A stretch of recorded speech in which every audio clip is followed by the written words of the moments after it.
Now that I'm done with the support, the next thing to do is to assign load on the truss. But before we can assign load on the truss, we need to do this two steps at least. The first step is to define load pattern, and the other one is to define load combination if you want. But if you don't want, SAP will define load combination for you. And if you define load combination, SAP will also define load combination for you. So to start with that, you need to go to define load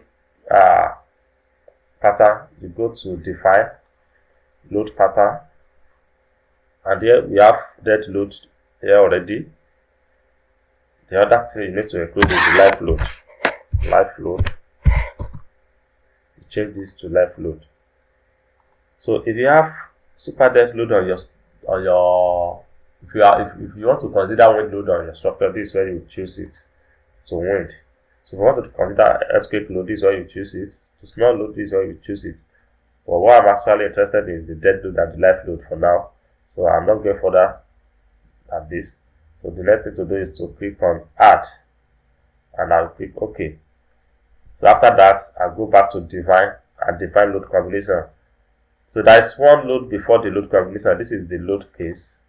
So these are the three things you need to do, but what is most important here is the load pattern and load combination. If you want to learn more about the load case, please you can refer to our YouTube channel or any other source to do that. But I will also show you in a practical way what load case is when we finish the model with the analysis and design. So now the next thing is to do load combination. I'll click on the load combination, and to do that I'll click on add new load combination. I can rename this to the dead load plus what? Plus live load. So dead load is this. What is the multiplier of dead load? 1.4. I will click add. What is the multiplier of the live load? This is 1.6. And I will click add. Then I will click OK. And this is OK. Now that I'm done with the two steps, after that you can now assign load on the structure, on the truss. So to do that, we need to select the point which we want to apply the load on. Don't forget, we always apply load at a point in a truss. So I've selected the whole point which I want to apply load on. But let me unselect this because the load here is lesser than the one here.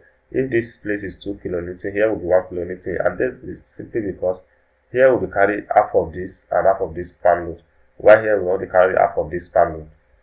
So now let's now assign the load. To assign load, you go to assign and you go to joint load. From joint load you go to force. You have dead load here. There are two things here, please. There is global coordinate and local coordinates. To understand this better, please refer to our YouTube channel. There is a specific video for that. I won't go into that now to not take much of our time. What I'm interested in is to assign the dead load and live load on this truss. So along this is the coordinates, please. This is global coordinates, and we are going to follow this path. Along this axis we have set, and when we apply load downward, that is minus. When the load is going up, it's plus. So we want to apply load in this set direction downward, and to do that we click on this first global axis which is set. We now write minus. What is the total load, total dead load we need to assign here? To know the total dead load you need to assign here, let me show you from the loaded file which I attached to the folder. Open the loaded file. In the loaded file, you see something like this. Note this, please. This is a truss own load, and SAP will definitely estimate for its own load. So if you are still including this dead load in this manual estimation, definitely you are duplicating the load on it. And also, I promise in the introduction that I will be taking you step by step on how to estimate loading manually for computer application, and that is what I'm about to do now. So you can see the necessary load are considered on this truss, and if you have not watched the manual analysis, please try and do so. I've explained how to get this how to get this all this load here. So what we just do is that you remove this truss load and you now sum the rest together. You will arrive at 0.49. That 0.49 will be multiplied by this 6, which is the area carried by the load. How will you determine the area carried by the load? Go to the structural layout. From the structural layout, you see I said 6 meter is from one truss to another. So this will carry half of this, and half of this plus half of this, that is 6 meter. So now if you multiply 0.49 by 6, you arrive at 2.94. So that is the total dead load we are applying on the truss, 2.94. So you click on apply.